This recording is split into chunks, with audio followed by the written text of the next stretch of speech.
की प्रवेशता में तीन तरफ की बातें सुनी हुई है। शिव ब्रह्मा प्रजापिता ब्रह्मा में प्रवेश होता है ना बाबा। हाँ जी। इसमें तीन तरफ का बात बताई गई है। पहला बात है जब आदि में जो सुनाई थी, जब वो समझना हुआ तब शिव प्रवेश हुआ। और दूसरी बात है जब वो अंत में अतीत होती है, विलय की सेट में बताया गया है। विलय में जब विकार अतीत होती है और तब वो लड़ते लड़ते अंत में वो पुकारता है। आप किसी आसपास वालों को बता दीजिए अपनी भाषा में जल्दी से। विलय की कैसेट में एक विलय की कैसेट में बताया गया है। हाँ जी। 63 जन्म में राम वाली आत्मा उधर में उनसे लड़ता रहता है। हाँ जी। पर अंत में जब तकलीफ हो जाती है, हाँ। तो अंत में वो थोड़ा से संकल्प आ जाता है, तब वो प्रवेश होता है। हाँ। राम की आत्मा लड़ते लड़ते पतित बन जाते हैं लास्ट समय में। हाँ। तब शिव प्रवेश हो जाता है, हिम्मत हार जाती है। हाँ। अच्छा। हाँ। और तीसरी बात तो बताई गई है जब ब्रह्मा बाबा उसके पार्टनर पर थोड़ा थोड़ा करके कब्जा करना शुरू करता है, तब अंत में वो पुकारता है। कौन पुकारता है? प्रजापिता सेवक राम ने पुकारता है। जब ब्रह्मा बाबा अपने पार्टनर के ऊपर कब्जा थोड़ा थोड़ा करके ज्यादा करता है, कब्जा ज्यादा करना चाहता है, तब कब्जा करने की कोशिश करता है। कब्जा करने की कोशिश करता है, कब्जा नहीं कर सकता। कोशिश करता है, तब हाँ। पुकारता है। हाँ। तीनों बात एक ही समय का हुआ क्या अलग अलग समय का हुआ? क्या 3 बार प्रवेश हुआ या क्या पूछना चाहते हैं? ये तीनों बार प्रवेश होता है, ऐसा बताया है। ये 3 संदर्भ बताया ना। इन्होंने समझ लिया, इन्हें बोलने दे जरा। हाँ। ये 3 पॉइंट्स जो भाई ने बताया। कौन कौन से 3 पॉइंट? पहला जब माता ने जब सुनाई ब्रह्मा की बात, साक्षात्कार की बात, तब समझने के लिए प्रवेश होता है प्रजापिता में। हाँ। दूसरी बात है जब 63 जन्म में वो राम वाली आत्मा उस समय समझने समझाने के लिए प्रवेश होता है या सिर्फ सुनने सुनाने के लिए प्रवेश हुआ? समझने और समझाने के लिए प्रवेश होता है। किसी ने समझा? किसने? प्रजापिता। और किसी ने नहीं समझा? नहीं, ब्रह्मा ने समझाता है, तब समझते हैं। यज्ञ के आदि में शिव बाप आते हैं तो बाप में प्रवेश करते हैं समझने समझाने के लिए, लेकिन समझा किसने और समझाया किसको? माता को समझाया। समझा? वो नहीं समझा। कोई ने नहीं समझा। समझने वाले ने समझा, लेकिन समझाया किसी को नहीं। उस समय समझाने का पार्ट ही नहीं था, क्योंकि जो छोटे छोटे बच्चे होते हैं वो समझेंगे क्या? वो समझाने की बात ही नहीं, खुद समझ लिया। तो बोला अलफ को मिला अल्लाह, बे बादशाही सारी भागीदार को दे दी। लो, तुम लड़ाई करते हो, यज्ञ की राजाई तुम ही ले लो। ये अल्पकाल की राजाई है या सदाकाल की? अल्पकाल की राजाई है। हाँ, और एक बात तो ये हुई। दूसरी बात है जब 63 जन्म में राम वाली आत्मा लड़ता लड़ता अंत में जब विदर्भ में ज्यादा हो जाते हैं, और तब वो राम वाले आत्मा थोड़ा सा संकल्प अनिष्ट में आ जाता है, उसी समय में शिव उसमें प्रवेश करता है। ये भी उसी समय की बात है जब 36 से लेकर के 42-43 तक द्वितीय विश्व युद्ध तक जब सारे भारतवासी आवाहन कर रहे थे, हे पतित पावन आओ, गांधी जी के नेतृत्व में, तो सबके आवाहन का उतना असर नहीं, लेकिन यज्ञ कुंड से जब विनाश ज्वाला प्रज्वलित हुई,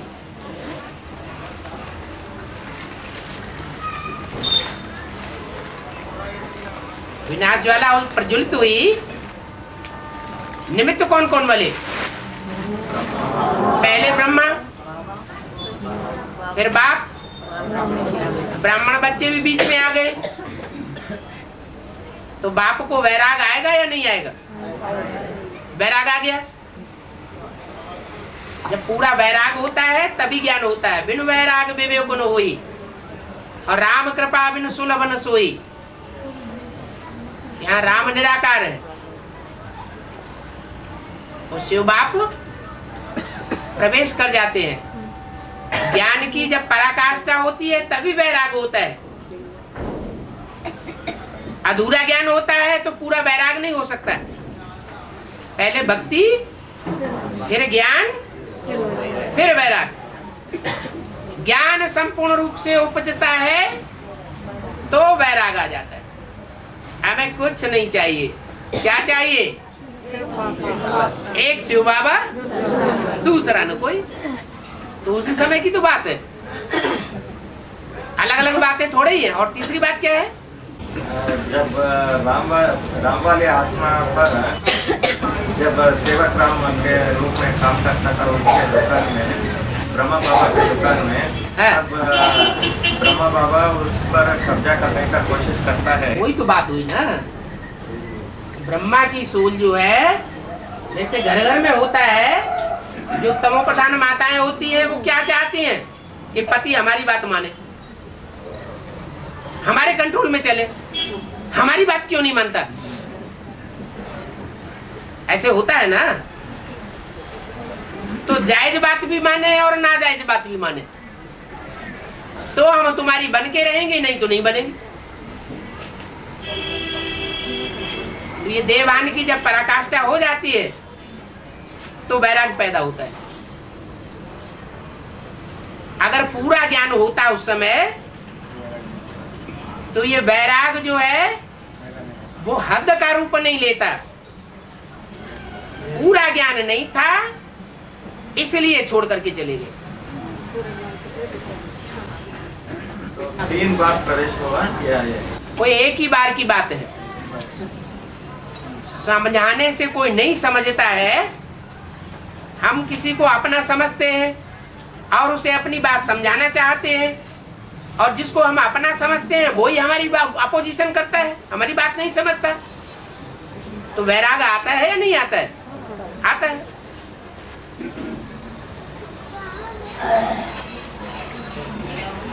बाबा, ये ब्रह्मा की आत्मा ने, हाँ,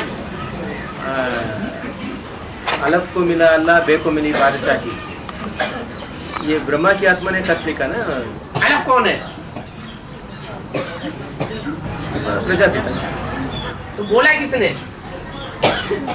नहीं, ये ब्रह्मा बाबा लिखा कर को जीवन कहानी में बता रहे हैं वो लोग। जीवन कहानी किसने लिखी है? अरे जीवन कहानी जो लिखी गई है वो किसने लिखी? वही है? वो ब्रह्मा कुमारी ने लिखा है। ब्रह्मा कुमारी ने थोड़ा ही लिखी,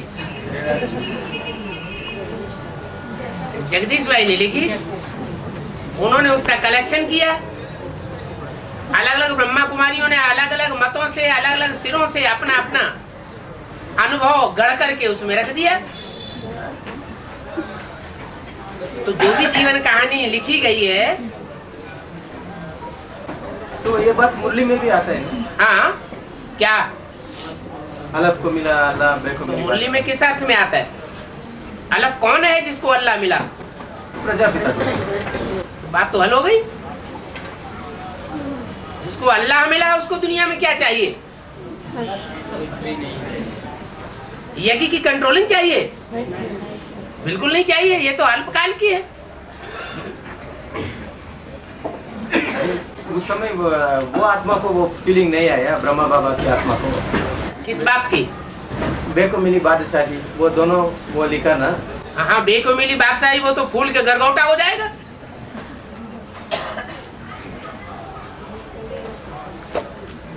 उनको तो नशा ही चढ़ गया है? हिंदुस्तान पाकिस्तान में बंटवारा हुआ, खून की नदियां बही, वो आराम से पड़े हुए थे अपने संगठन के साथ, तो उनको सुख मिलेगा या दुख मिलेगा? सुख मिला ना, तो क्या समझेंगे हम स्वर्ग में हैं कि नरक में? सारे हिंदुस्तानी पाकिस्तानी नरक में पड़े हुए हैं और हम अपने संगठन के साथ स्वर्ग में पड़े हुए। नहीं, वो तो 47 की बात होगी। वो तो 47 की बात होगी। उसी समय की बात है, पार्टीशन के समय की बात। विश्व का कल्याण हुआ या नहीं हुआ इससे कोई मतलब नहीं। यही बात अंत में भी होगी। कृष्ण की आत्मा सुखमय स्टेज में पहुंच जाएगी, उसे कोई दरकार नहीं। उन्हें तो दरकार थी सो पा लिया, चैन की बंसी बजाई और स्वर्ग में चले गए। तो दुनिया को वर्षा मिला या नहीं मिला सुख शांति का, इससे कुछ लेना देना नहीं। हाँ, तो बच्चों का उस समय शुद्ध मोह भी छूट जाएगा। किसका? कृष्ण की आत्मा को। कृष्ण की आत्मा को शुद्ध मोह छूट गया था 47 में। उस समय अंत समय का बात पूछ रहा है। अंत समय में तो संपूर्ण स्वर्ग स्थापन होगा, और स्थापन करने वाले निमित्त कोई दूसरे होंगे। झूठी गीता नहीं होगी, झूठा स्वर्ग स्थापन करने वाली सच्ची गीता होगी।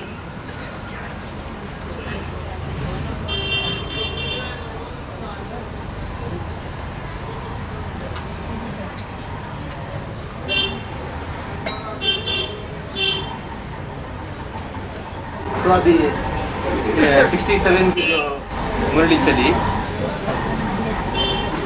ब्रह्मा द्वारा जो भी उस समय का बच्चे थे, ब्रह्मा द्वारा शिव को याद करते थे। हाँ, तो उस समय उनका पाप मिटा या नहीं? जो मीडिया है वो अधूरा है, और उसमें प्रवेश करने वाला संपूर्ण है, तो काम संपन्न होगा या नहीं? है? अरे जिस तन में प्रवेश किया, जिस कपड़े को स्वीकार किया सुप्रीम सोल ने, वो सड़ा हुआ कपड़ा है। उसमें सटका लगे और फूट जाए, टूट जाए, फट जाए, तो उससे स्वर्ग स्थापन हो सकता है? नहीं, स्वर्ग स्थापन का बात नहीं पूछ रहा है। जो याद करते थे उसका पाप मिटा या नहीं? याद से ही स्वर्ग स्थापन होगा, सुख स्थापन होगा, या बिना याद के सुख स्थापन हो जाएगा? और किसकी याद से सुख स्थापन होगा और किसकी याद से दुख स्थापन होगा? तो फिर उनको पवित्र प्राणियां कैसे कहलाएगा? श्रेष्ठ ते श्रेष्ठ की याद से सुख स्थापन होगा। क्या? तो उनको पवित्र रानियां कैसा कहा जाता है? इनको कह सकता है जो चंद्रवंशी है। उनको क्या रानियां? पवित्र रानी, जन्म जन्म की रानियां कहा जाता वो है। थोड़े ही पवित्र रानियां हैं। वो सारी जितनी भी बेसिक नॉलेज में वो सारी की सारी पवित्र रानियां हैं। अभी तो अव्यक्तवाणियों में कह दिया ये दीदी रानियां तो थोड़ी अष्टदेव में आई है। अभी नहीं, सारी नहीं, मिक्स तो है ना। हम मिक्स है, उसमें जो जो असल चंद्रवंशी हैं, जिन्होंने निराकार को याद किया, जैसे राम वाली आत्मा ने शुरुआत में ही निराकार को तेजी से याद कर लिया तो सिद्धि को पा लिया, आत्मा सूक्ष्म बन गई। ऐसे ही चंद्रवंशी धीमी गति से चलने वाले हैं। उन्होंने, उन चंद्रवंशियों ने अगर निराकार ज्योति बिंदु शिव को याद किया और ब्रह्मा को याद करने के लिए, चित्र रखने के लिए मना कर दिया है, तो नहीं उस पर ध्यान दिया, तो वो चंद्रवंशी आगे जाएंगे या पीछे रहेंगे? पीछे रहेंगे। हैं? पीछे रहेंगे। पीछे क्यों रहेंगे? और बेसिक में चलने वालों के मुकाबले आगे जाएंगे या पीछे रहेंगे? हम लोगों से आगे आगे जाएंगे। हाँ।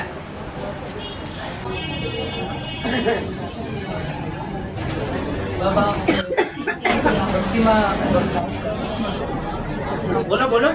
ಭಕ್ತಿ ಮಾರ್ಗ ದುರ್ಗತೆ, ಭಕ್ತಿ ಮಾರ್ಗ ದುರ್ಗತೆ, ಜ್ಞಾನ ಮಾರ್ಗ सदगते, लेकिन भक्ति विहीना ज्ञान निष्फलम।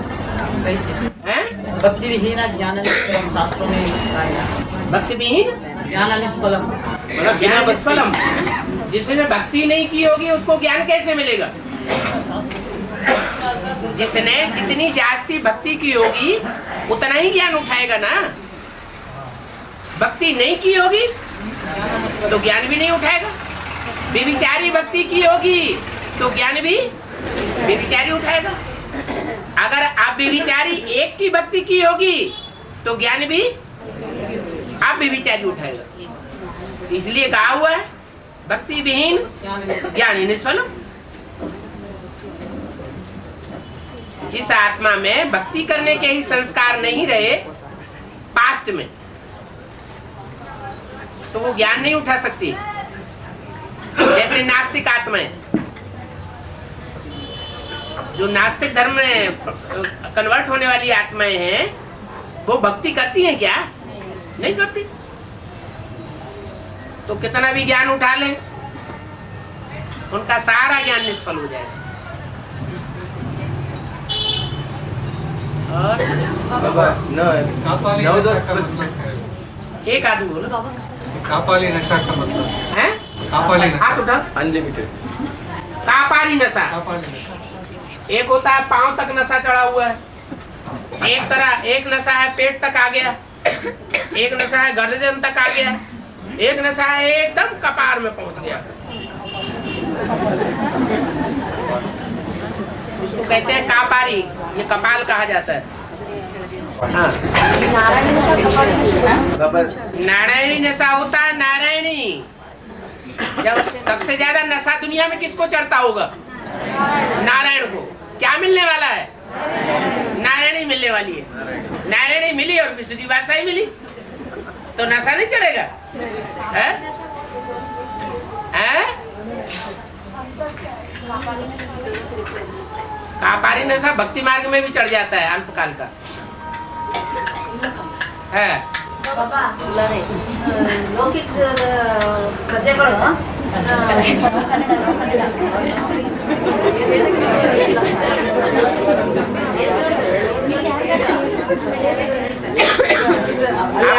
बोल दीजिए। ಶರೀರ ಬಿಟ್ರೆ ಆಮೇಲೆ ಮಿಲಿಟರಿಯಲ್ಲಿ ಶರೀರ ಬಿಟ್ರೆ ಫ್ಲಾಗ್ ನ ಹೊಸ್ತಾರಲ್ಲ ಅದು ಏನು ಅಂತ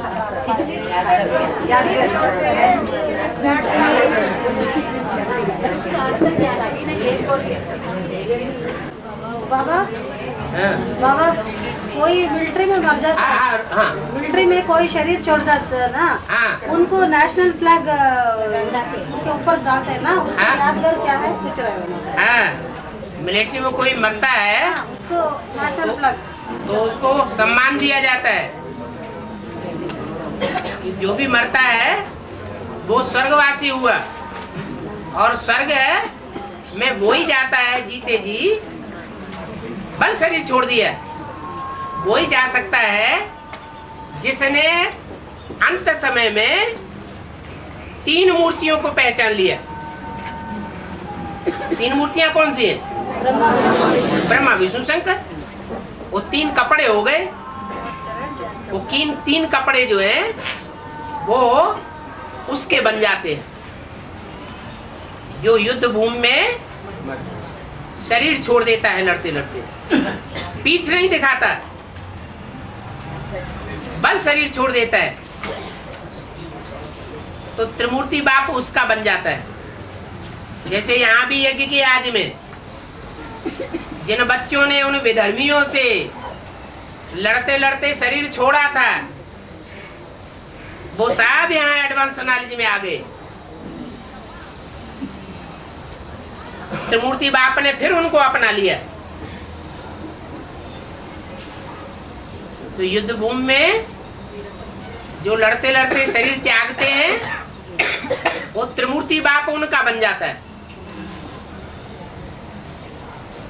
इसलिए वो झंडा जो है आज भी जो भी मरता है उसको झंडे में लपेटा जाता है।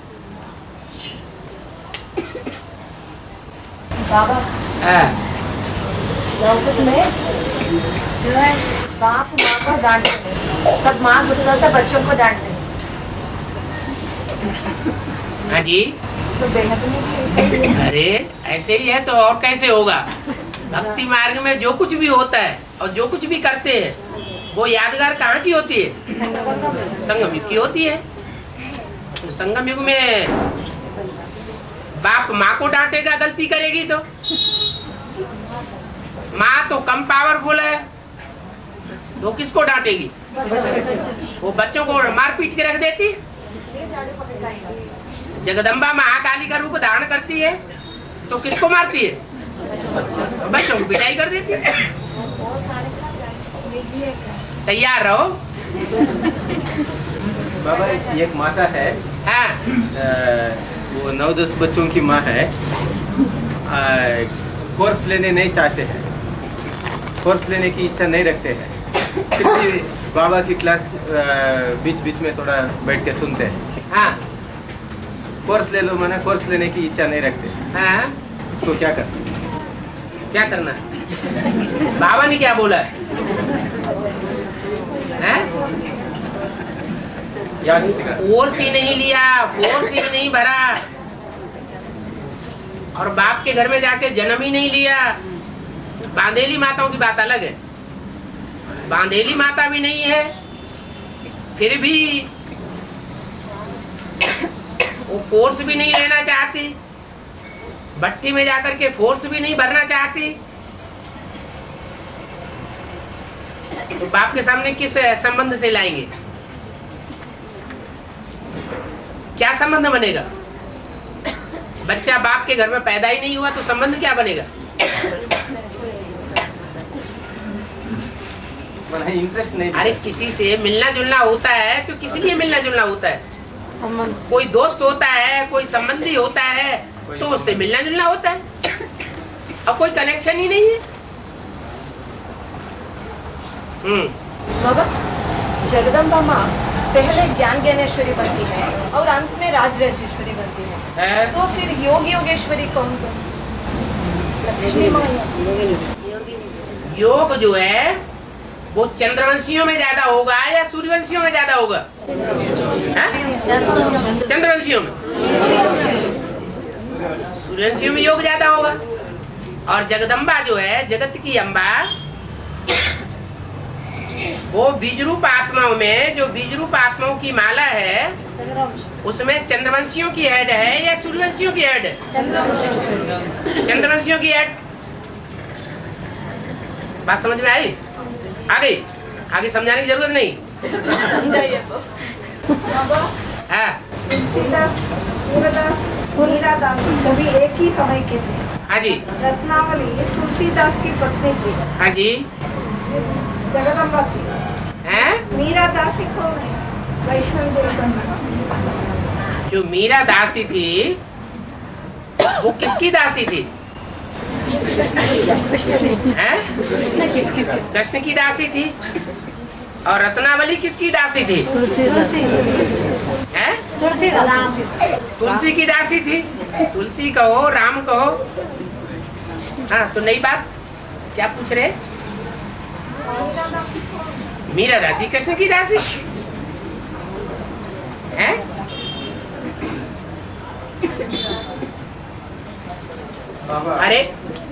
अरे गीता है और गीता पति भगवान कहा जाता है। अगर कृष्ण की आत्मा गीता को अपने कंट्रोल में कर ले तो उसकी दासी बन करके रही कि नहीं रही? हो गई।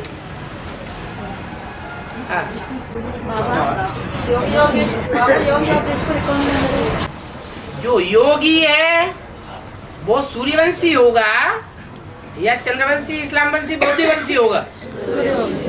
और योगिनी वो भी सूर्यवंशी होगा। सूर्यवंशी मणकों में जो पहले नंबर का मणका है वो सूर्यवंशियों का है, दूसरे नंबर का मणका है वो चंद्रवंशियों का है, तीसरे नंबर का मणका है इस्लामवंशियों का है, चौथे नंबर का मणका है वो बौद्धियों का है। ऐसे नंबरवार है अष्टदेव, नंबरवार है कि एक जैसे है? नंबरवार है। बाबा भक्तकुमार गोरे सुनते हैं व्यास भी कबीरदास भी बनते हैं, ये सच है? व्यास भी कबीरदास बनते हैं। व्यास कबीरदास बनते हैं? ये कैसे? दूसरा जन्म में। ये कैसे? कबीरदास के जन्म। दूसरा जन्म कहाँ से? व्यास हुए हैं द्वापर की आदि में और कबीर हुए हैं ये कलयुग में आकर के। नहीं, कलयुग में भी कबीरदास ये ही जन्म वो है, जन्म लेता है वो है, ये सच है। वैसी आत्मा है ये कबीरदास। अरे बताया ना कि जन्म लेते लेते आत्मा नीचे उतरती है। तो द्वापर के आदि में तो व्यास विशेष रूप से आसन लगा के बैठ गया, उसका नाम है व्यास। किस बात के लिए है? भगवान की जो असली ज्ञान है वो द्वापर युग में फिर भी असलियत में था। वो ओरिजिनल शास्त्रों की बातें जो है वो व्यास के द्वारा निकाली गई मुख से। बाद में जो उनके फॉलोअर्स आए वो उनका इंटरप्रिटेशन करते रहे। तो इंटरप्रिटेशन करने वालों में कई जन्मों के बाद फिर कबीर का जन्म होता है। तो कोई प्रूफ तो मिलना चाहिए कि व्यास की ही आत्मा कबीरदास बनती है। ऊंचे कवि कबीरदास, सूरदास या तुलसीदास?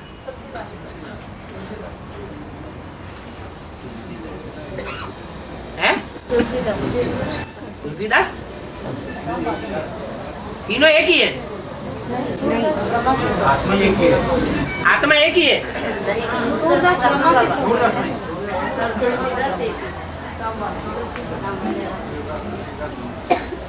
सूर्य का दास, तुलसी का दास और कबीर का दास अलग अलग होंगे ना, एक कैसे हो जाएंगे? संगम युग में बात हो सकती है कि जो सूर्य है वो चंद्रमा है, पर्सनालिटी में एक ही पर्सनालिटी है। लेकिन ये बात कहने के लिए कि जो व्यास था वही कलयुग में आकर के कबीरदास बनता है, इसका कोई प्रूफ तो चाहिए कि बिना प्रूफ के हो जाएगा? हाँ, ये हो सकता है कि कबीर पंथी जो होते हैं, कबीर को फॉलो करने वाले, वो ये बात बोल रहे हो कि जो व्यास जी थे वो ही कलयुग में आकर के कबीरदास बन गए। तो महिमा बढ़ाने के लिए कहना एक अलग बात है और उसको साबित करना अलग बात। क्या जो प्रकार है ना, ये कि योगी की याद, ये वियोग की याद, दोनों में कौन सी खुशी ज्यादा किसको रहती है? योगी को ज्यादा खुशी रहती है या वियोगी को ज्यादा खुशी रहती है? ब्रह्मा कुमारियों की याद इस समय वियोगी याद है या योगी की याद है? वियोगी याद है। जब बाबा को देखते हैं पहले किया और याद किया है? जब बाबा को देखते नहीं, ज्ञान माने कोई भी हो, हाँ, पंडित होने का देखेंगे, जिसका पहले पूरा वियोग किया वो पावरफुल नहीं, वो याद ही नहीं है प्रैक्टिकल में, इसको देखा ही नहीं है। ब्रह्मा कुमारियों ने तो ब्रह्मा बाबा को देखा है। लेकिन बाबा का मुरली सुनते हैं, वाणी को पहचाना है। मुरली सुनना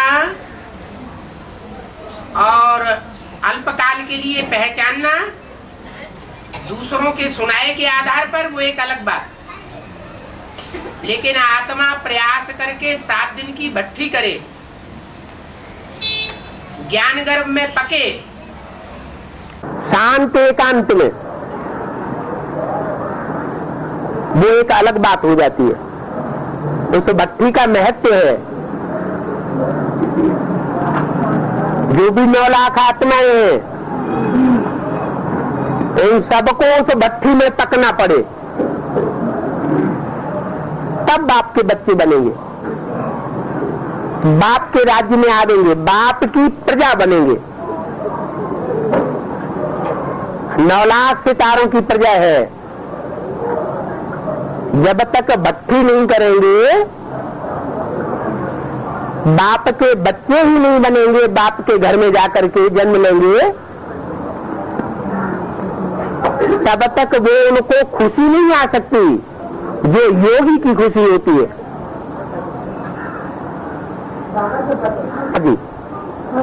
अलौकिक जन्म नहीं होता है, वो गर्भ में प्रवेश हुई आत्मा, गुप्त बात है। जन्म तो तब कहेंगे जब अपने स्वरूप का ज्ञान हो जाए।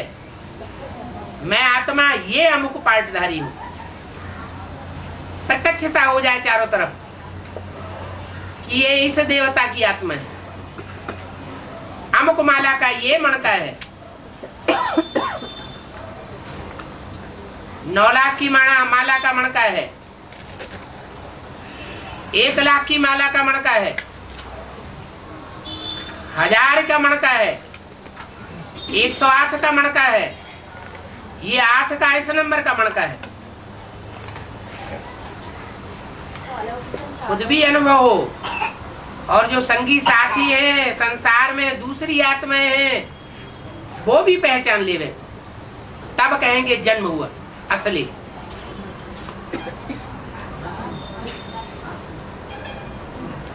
और बट्टी नहीं करेगी तो खुशी नहीं अनुभव करेगी। बांधेली आत्मा आज बांधेली है, यज्ञ के आज में बांधेली थी, क्या वो निर्बंधन नहीं बनी? क्या बनी ना? तो लास्ट में आकर के भी फास्ट जा सकती है। तब तक खुशी का अनुभव नहीं करेगी। ये खुशी जो है वो अव्यक्त होने की खुशी अलग होती है। ऐसे कोई जरूरी नहीं है कि साकार में मिलता है तभी खुशी होती है। खुशी बढ़ती है श्रीमत के अनुकूल चलने से। श्रीमत कहती है कि लौकिक अलौकिक दोनों की तोड़ निभा के चलना है। ना अलौकिक में झगड़े का निमित्त बनना, ना लौकिक में झगड़े का निमित्त बनना। लौकिक वाले भी सुखी रहे और अलौकिक वाले भी सुखी रहे हमारे से, तो तब तक बहुत खुश रहना पड़ता है। अच्छी बात है ना। गुप्त वाले को ज्यादा प्राप्ति होगी ना। कहते हैं कृष्ण का जन्म हुआ तो और बच्चे 9 महीने में पैदा हो जाते हैं, और कृष्ण का जन्म 10 महीने से भी ऊपर हो गया, गर्भ में पकते पकते। तो पावरफुल बच्चा पैदा हुआ या कमजोर? पावरफुल पैदा हुआ। तो जो भी बांधेली माताएं हैं गर्भ के अंदर कुलमुड़ाए रही हैं, गर्भ के अंदर तो आत्मा त्राय करती है ना। तो जब भी उनको चांस लास्ट में मिलेगा, मिलेगा कि नहीं मिलेगा? मिलेगा। जब भी लास्ट में चांस मिलेगा तो लास्ट सो फास्ट हो जाएंगे।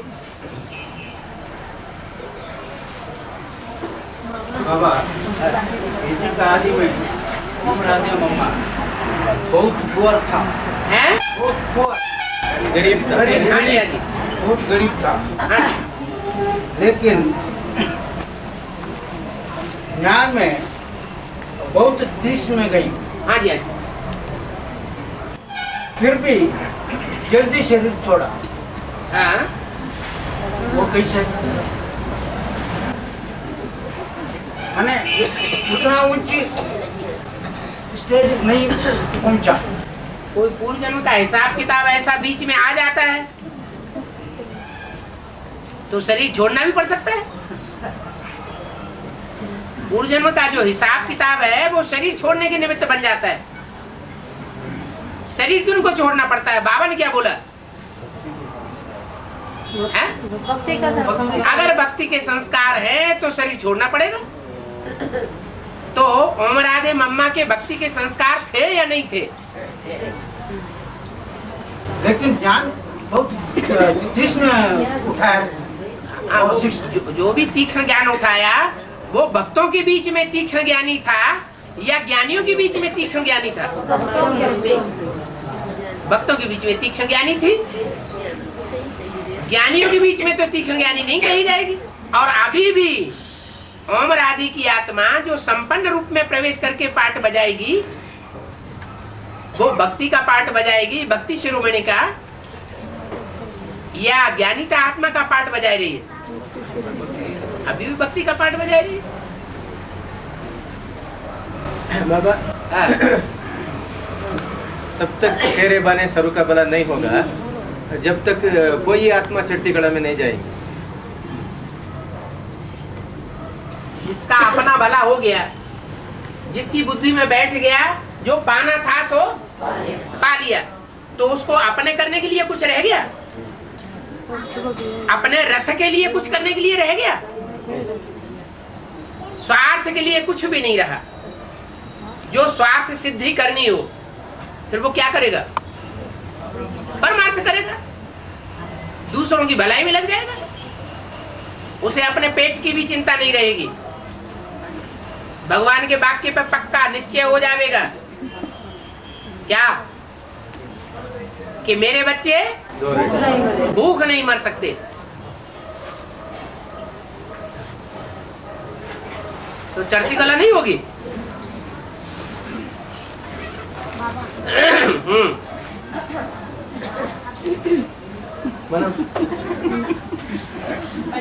बाबा नारायण हमेशा नारायणी नशा में रहता है, तो नारायणी को पता नहीं है कि उनका नारायण कोई जरूर, ये तो अपने अपने निश्चय बुद्धि होने की बात है। अगर नारायणी को ये पता हो कि हमारा नारायण है तो उसको नारायण का नशा चढ़ेगा या नारायणी नशा चढ़ेगा? नारायण का नशा। लेकिन वो तो गाया नहीं जाता। वो नंबर 2 का नशा है या नंबर 1 का नशा है? वो तो नंबर 2 का नशा हो गया। बाबा उनको बचपन से पहले से ही लिए था कि मैं लक्ष्मी बनूंगी, बन के दिखाऊंगी। तो किसको दिखाएगी? उसको दिखाएगी, दीदी दादियों को पहले दिखाएगी। तो नारायण किसको समझती? ये बात दूसरी है कि समझती है कि नहीं समझती है, तो बात की बात है। लेकिन उनकी प्रतिज्ञा है। फिर भी ये बुद्धि में आना तो चाहिए कि मेरा नारायण, हमारा लक्ष्य पक्का है। हाँ। वैष्णो देवी को एडवांस ज्ञान कौन देते हैं? सबसे पहले एडवांस ज्ञान देने वाला कौन?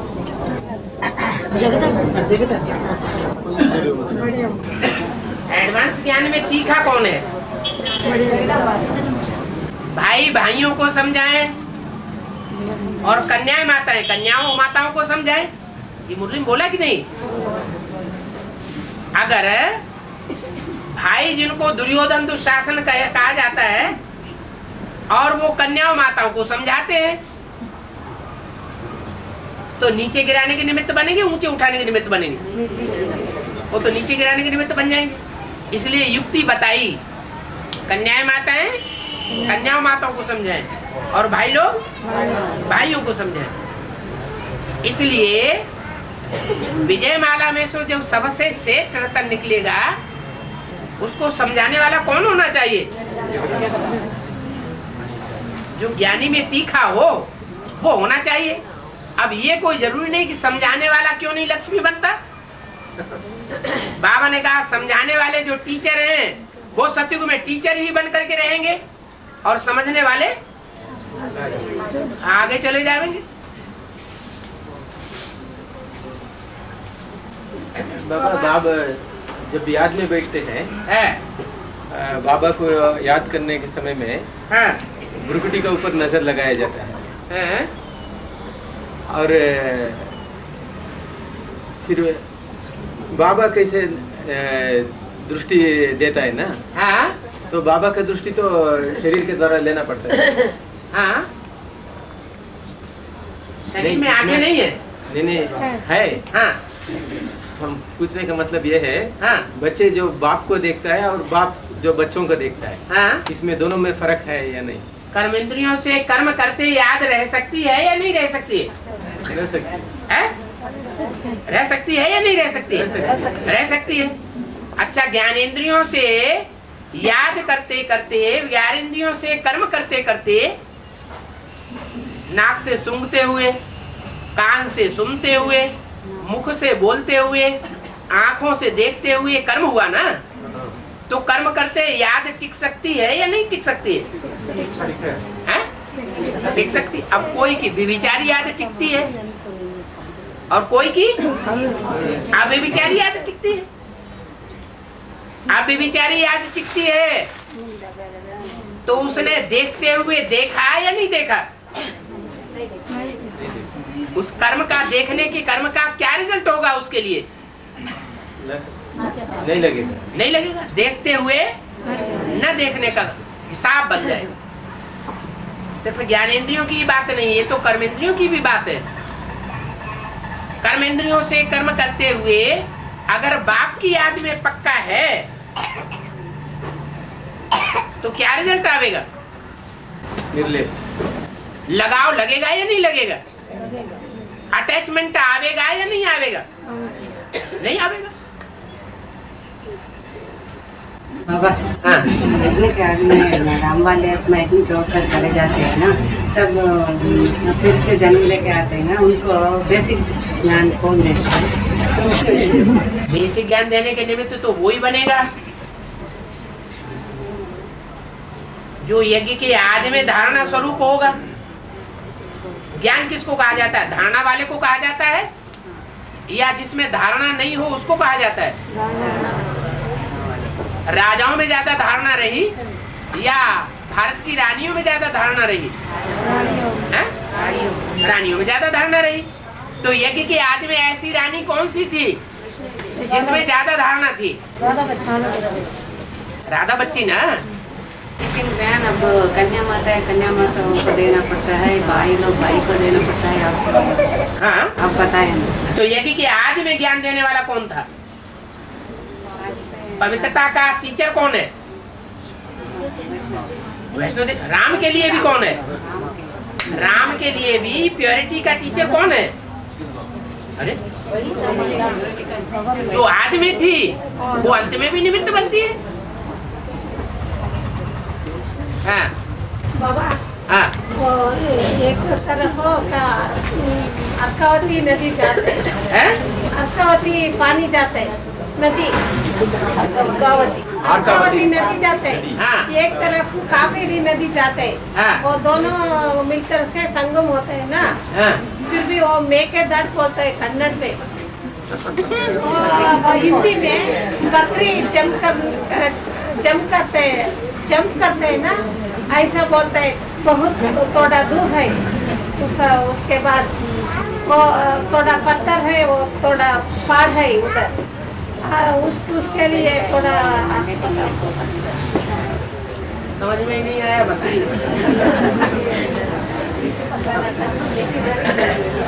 वो अर्कावती नदी या अलकावती नदी?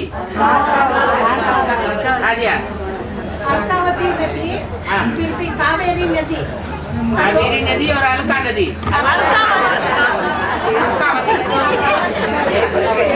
दोनों के मिलने तो संगम बोलता है।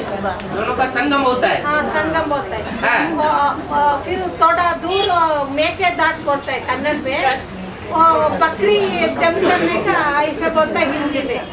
हिंदी में बकरी जंप करते है ना, हाई जंप। संगम को? हाँ, नहीं थोड़ा मेकेदाट बोलता है। वो जगह मेके दाट माना हिंदी में कहा जाता है बकरी उड़ना,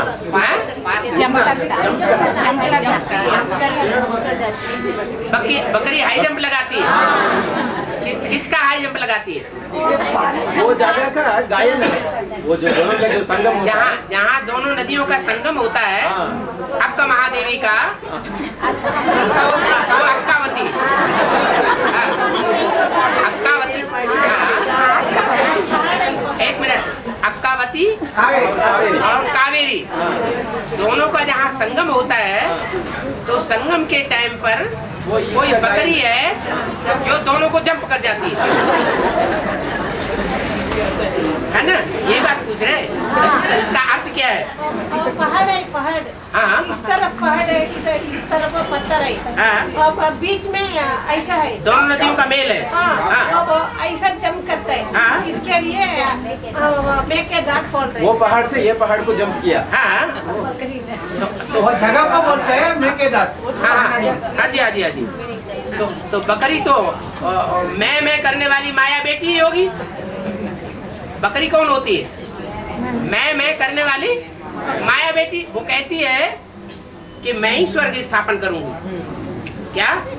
गीता का भगवान कृष्ण के रूप में जो पार्ट बजाता है वो तो शरीर छोड़ गया। क्या? अब नई दुनिया की स्थापना मैं करूंगी। तो मैं करने वाली जो बकरी है वो दोनों नदियों को क्रॉस कर जाती है। और कौन सी नदियों को? एक कावेरी नदी। कावेरी शब्द बनता है कऊ। कऊ माने कौआ है, कऊ, कऊ माने कौआ। एरी माने एरी। किसी को बुलाते हैं ना, कोई को बोला एरी इधर। तो कऊ और एरी माने कौओं के रूप में पार्ट बजाने वाली कोई फीमेल कौआ है। क्या? फीमेल कौआ। कौआ क्या करता है? गंध खाता है।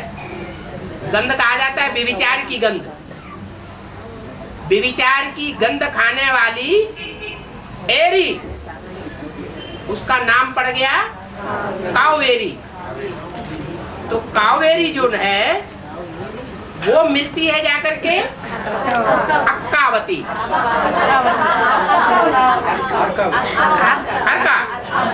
अर्कावती।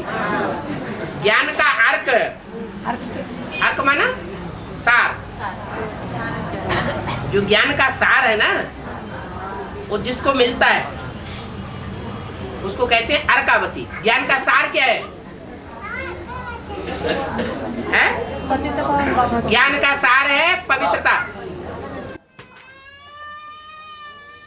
ज्ञान का सार है प्योरिटी। जहां आत्मिक स्टेज होगी वहां प्योरिटी होगी।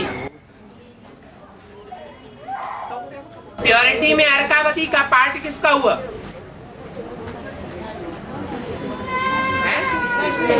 वैष्णवी देवी। और कावेरी जो है वो कौओं के रूप में फीमेल कौआ का पार्ट बजाने वाली कोई ऐसा पार्टधारी है जो मिलता तो सच्चा ज्ञान है उसको, लेकिन वो फंस जाती है किसी तरह झूठे विष्णु के चक्कर में। क्या? इसलिए उसका नाम पड़ता है कावेरी। तो कावेरी और अर्कावती, वती माने वाली, अर्क ग्रहण करने वाली माने ज्ञान का सार ग्रहण करने वाली कौन हुई? वैष्णवी देवी। तो जो झूठा विष्णु है, झूठे विष्णु का ज्ञान उठाने वाली है, उसका जब मेल होता है अर्कावती से माना वैष्णवी देवी से, तो उन दोनों को क्रॉस कर जाती है कौन? माया बेटी। कैसे क्रॉस कर जाती है? वो हाई जंप लगाती है, बुद्धि से सरेंडर हो जाती है। और कोई आत्मा बुद्धि से सरेंडर नहीं हो पाती पहले। न वैष्णवी देवी, न जगदम्बा, न गंगा, न कोई और वो बुद्धि से सरेंडर हो जाती है, तो हाई जंप लगाती है ना। इसलिए बाप के समान उसको टाइटल मिल जाता है। क्या टाइटल मिलता है? सर्वशक्तिवान। फिर तो उसे अष्टदेवों की लिस्ट में आ जाना चाहिए, है? अष्टदेवों की लिस्ट में नहीं आती, क्योंकि उस समय तक टू लेट हो जाता है। और हिसाब किताब सिर्फ मनुष्यों के साथ होती है या अन्य जीव जंतु पेड़ पौधे से भी होती है? पेड़ पौधों को मनुष्य काटता नहीं है। जब पेड़ पौधों की टहनियां और ये क्या नाम, उसकी जड़ें काट दी जाती हैं आदि, तो वो कोमलाने नहीं लगता है, वो भी कोमलाता है ना। माने जड़ तुम्हें ये आत्मा उसमें भी है, तो हिसाब किताब तो बना ना। जैसे जानवरों के साथ हिसाब किताब बनता है, वैसे पेड़ पौधों के साथ भी हिसाब किताब बनता है। जंगल काटना पाप है या पुण्य है? पाप है। पशु पक्षियों को मारना ये पाप है या पुण्य है? पाप है। उनमें भी आत्मा होती है। मनुष्य में चैतन्य आत्मा है और उनमें जड़त्व में ही आत्मा है। संगम युग में जब पक्का बाबा को याद करते हैं, हाँ जी, तो रामकृष्ण आत्माओं के साथ साथ आते हैं ना।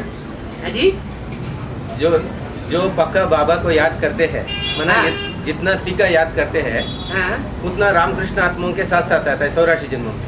पक्का याद माने क्या? पालती मार के बैठ जाते हैं? पक्का याद माने क्या? श्रीमत को पूरा फॉलो कर। श्वासों याद। तो श्वास याद कौन करेंगे? जो पालती मार के बैठ जाएंगे वो याद करेंगे, या जो कर्म करते रहेंगे और याद में भी बने रहेंगे वो याद करेंगे? जिन्हें कर्म करते याद आती रहेगी वो पक्का याद करेंगे, या जो पालती मार के बैठ जाएंगे वो याद करेंगे? तो जो हड्डी हड्डी सेवा में गला देते हैं, क्या हड्डी हड्डी सेवा में गला देते हैं। जो बोला है योगियों के लिए 4 घंटे की नींद काफी है, माने 4 घंटे नींद करते हैं और बाकी सब ईश्वरीय सेवा में लगा देते हैं। तन भी लगाते, धन भी लगाते, मन भी लगाते। उन सर्व से उन बच्चों को कौन याद करता है? बाप याद करता है। बच्चों में तो नंबरवार ताकत है और बाप तो सर्वशक्तिवान है। तो वो जिन बच्चों की बुद्धि को खींचेगा याद में, उनकी याद तीखी होगी या धीमी होगी? तीखी याद हो जाती है। तो वो जन्म जन्मांतर बाप के नजदीक नहीं आएंगे? आएंगे।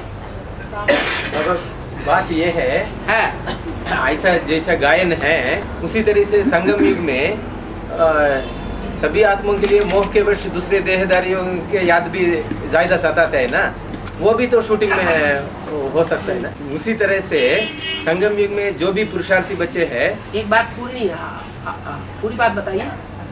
नहीं, जैसा जितना याद में पक्का होता है, उसी तरह से रामकृष्ण आत्माओं के साथ साथ आता है। उसी तरह से संगम युग में जो शूटिंग पीरियड में जो भी पुरुषार्थी बच्चे हैं, उनके साथ साथ मोह, जो देहदारी जो संबंधी है उसी से मोह भी लगता है ना, तो उनका भी याद ज्यादा आने लगता है। तो वो कैसा 84 जन्म उनके साथ शूटिंग हो रही? जो जिसको याद कर रहा है शूटिंग पीरियड में, उसकी शूटिंग किसके साथ हो रही है? उसी के साथ शूटिंग हो रही है। उसी के साथ हो रहा है। और क्या? 84 जन्म में माना उसी के साथ संबंध रहेगा। अगर कोई ऐसा है जो किसी देहधारी को याद कर रहा है, बाबा को उतना याद नहीं कर रहा है, और सारा संगम युग उस देहधारी की ही उसको ज्यादा याद है, तो उसके ज्यादा से ज्यादा जन्म किसके साथ होंगे? उसी देहधारी के साथ होंगे। लेकिन वो देहधारी शिव बाबा को भी याद करेंगे तो? हाँ तो नहीं होंगे। दोनों तरफ से पार्ट बजाना चाहिए। एक तरफ से कनेक्शन हो, दूसरी तरफ से कनेक्शन बिल्कुल ना हो, तो दोनों हाथों से ताली नहीं बजी। समय याद की बदले ज्ञान की तरफ से याद आता है। याद की तरफ में तेज कम है, ज्ञान की तरफ से याद ज्यादा है, तो तब क्या हाल है? सेकेंडरी याद हो गई, फर्स्ट क्लास याद नहीं है। हाँ। यहाँ मनन चिंतन मंथन बुद्धि में चल रहा है, ज्ञान बुद्धि में चल रहा है, वो फर्स्ट क्लास याद नहीं है। किसी को याद किया जाता है तो उसका रूप याद आता है। वो रूप जिस स्थान में है, जिस व्यक्ति में समाया हुआ है, वो याद आता है। व्यक्ति भी याद आएगा, स्थान भी याद आएगा, वो भी याद आएगा। बाबा कौन सा ज्ञानेंद्रिय कौन सा है? ज्ञानेंद्रिय कौन सा है और कर्मेंद्रिय कौन सा है? यही अभी तक नहीं मालूम। और कोई भी संगी साथी से पूछ लेना, कोई भी बता देगा।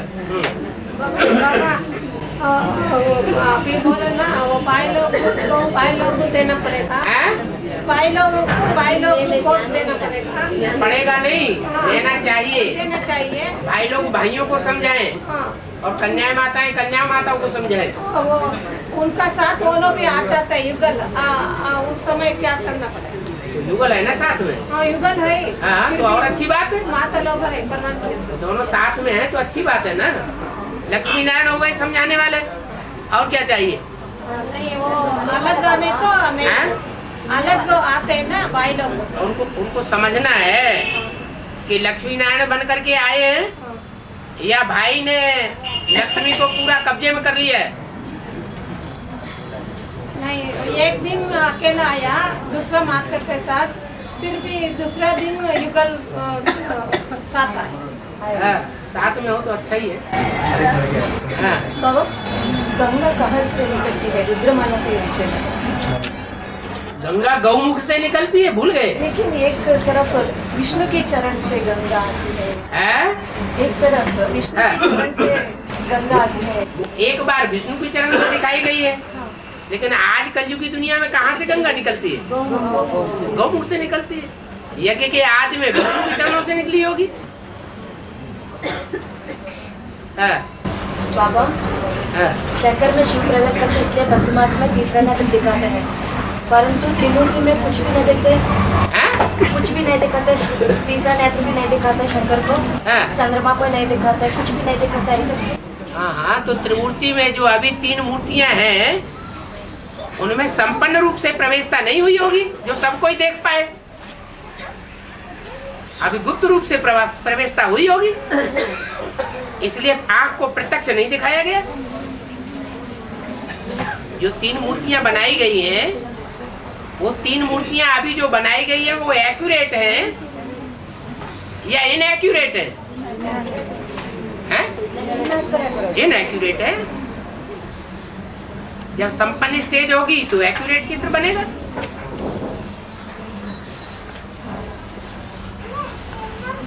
और वो 9 लाख है ना, वो 9 लाख है, कब बट्टी पूरी करेगी?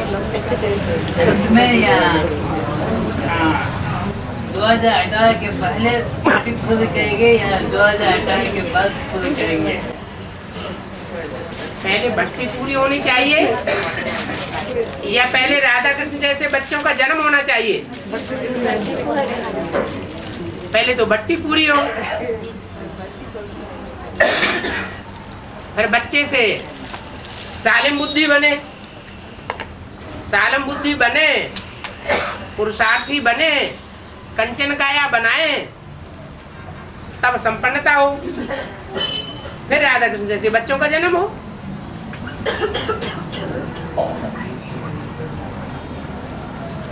तो दुनिया में भट्टी तो चलती